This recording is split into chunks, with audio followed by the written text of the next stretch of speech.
Olá pessoal, estamos juntos para nós encerrarmos essa temática. Já tivemos 3 momentos de bate-papo muito bons, eu com o Dr. Ariel. Se você está vendo esse episódio e não acompanhou os demais, Dr. Ariel tem muita propriedade para estar dialogando comigo sobre isso. E agora a proposta é olharmos para o propósito e a finalidade para o qual a sexualidade nos foi dada pelo Criador. Fica conosco e eu tenho certeza que esse episódio vai ser decisivo e diferencial para a sua história. Vamos lá!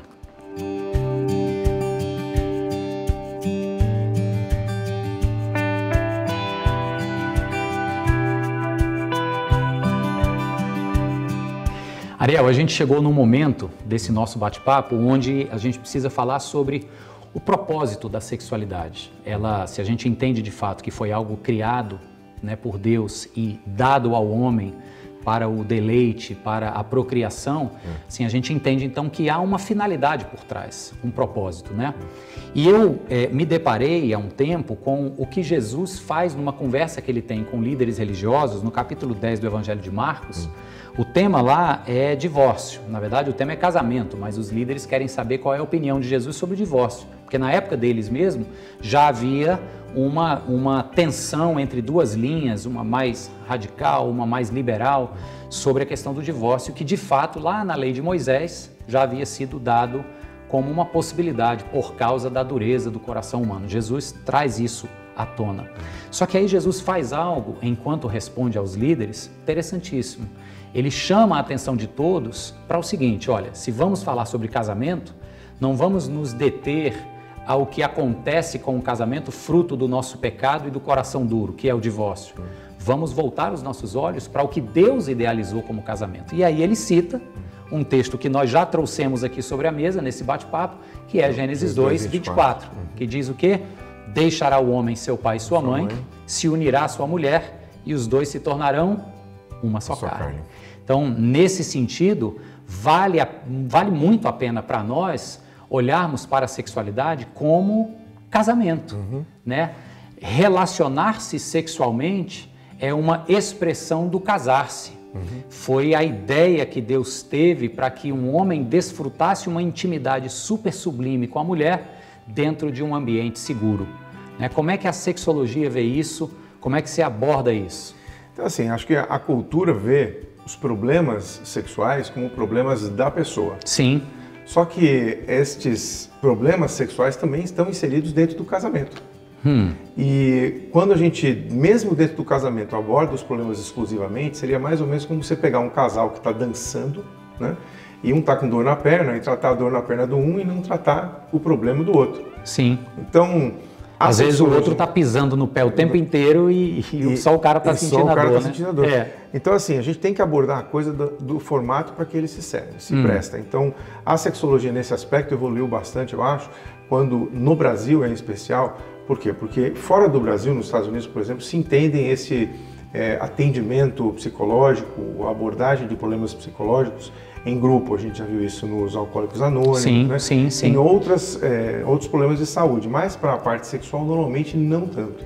Com o advento dos grupos de WhatsApp e com o desaparecimento de outras formas de relacionamento, a gente vê que as pessoas já começam a aceitar a ideia de atendimento em mais de uma pessoa. Mas para a questão sexual dentro do casamento, eu acho que a sexologia tem uma proposta, que é a terapia sexual para casais, que ela tem que ser abordada e utilizada quando a gente tem essa situação. Bem, então o que eu acho que precisa ficar claro para as pessoas que estão assistindo, que estão acompanhando essa série com a gente, Ariel, e eu digo isso assim quase que como um apelo para quem está olhando aqui, nos meus olhos agora e vendo esse episódio, é que se há algum tipo de problema, não apenas de ordem disfuncional, não é isso?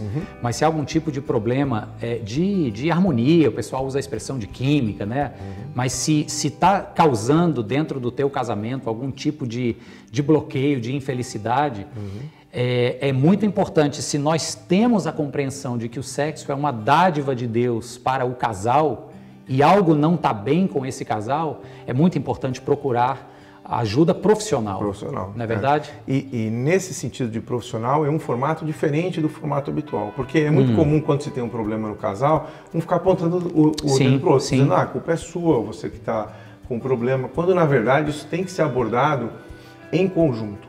E nesse aspecto, a sexologia tem um formato, que é o formato de terapia de casal, que é diferente de uma terapia tradicional. Inclusive, a própria terapia sexual, ela é um tipo diferente de terapia daquela terapia, sabe, do cara da Globo, que vai lá, fica sentado olhando pro teto. Sei. Aquele estereótipo que se faz, isso, né? Eu acho que, nesse sentido, é muito importante para a abordagem de problemas sexuais dentro do casamento, como a gente está mencionando aqui, a questão do casamento, é que isso seja feito de uma forma diferente. Olha, eu antes mesmo de finalizar aqui, eu queria, né, usar desse espaço para dizer uma coisa assim, muito pessoal.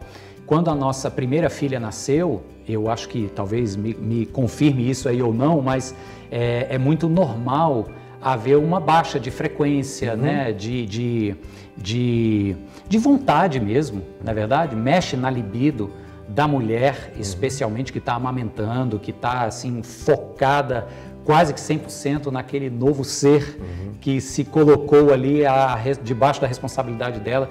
Então, eu me lembro que eu e minha esposa precisamos procurar uma ajuda de um terapeuta. Na época era uma psicóloga, muito amiga nossa e que assim foi decisivo para a nossa relação.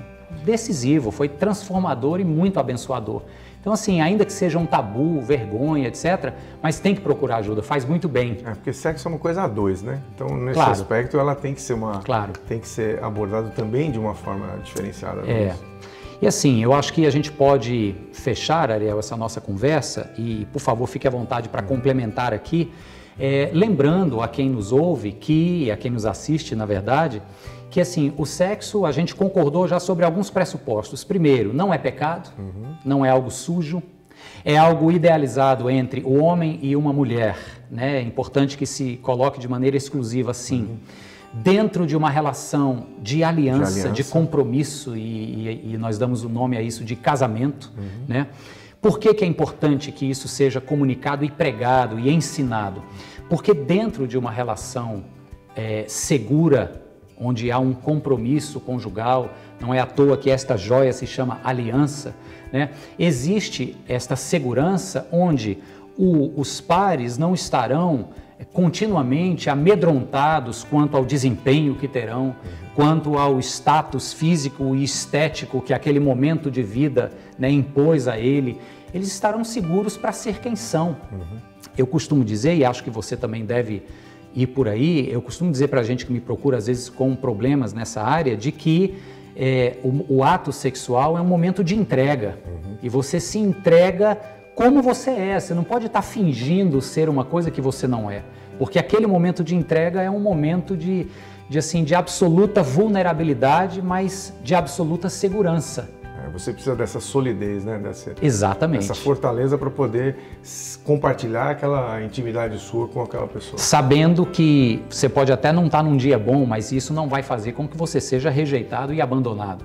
Essa solidez, é a segurança, né? Então, assim, o sexo é casamento, o sexo é divino, o sexo é uma bênção, se for vivenciado e experimentado dentro daquilo que o Criador idealizou para a gente. Amém? Maravilha, obrigado. Gente, eu estou aqui ainda muito grato ao Ariel, né? Não canso de me agradecer por ele ter destinado esse tempo para a gente, cara. Obrigado de novo, bênção demais ter você aqui. Essa nossa proposta dessa conversa é assim, altamente despretensiosa, mas eu sei também que foi e que ainda será muito importante para você. O que nós não podemos esquecer é que o sexo não só é a vida, é normal, é divino, mas acima de tudo o sexo nesta dimensão do casamento, da união conjugal de duas pessoas que se tornam uma só carne, o sexo é algo espiritual. Essa é a mensagem que nós queremos deixar para você. Ele afeta e ele faz parte sim das tuas dimensões biológicas, psíquicas e sociais, e exatamente por isso o sexo é uma atividade espiritual.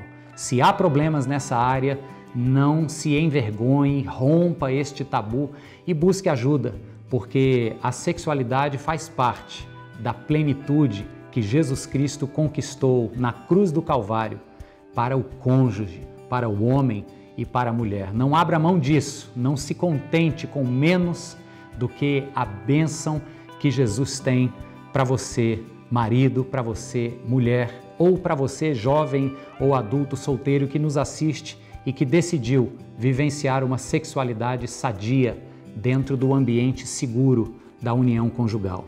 Mais uma vez, Ariel, brigadão, cara. Bom demais ter você aqui com a gente, viu?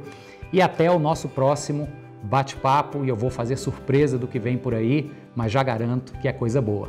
Grão A2, é essa a proposta. Deixa o teu comentário aqui embaixo, me dando um feedback do que você achou. Um abraço e até lá!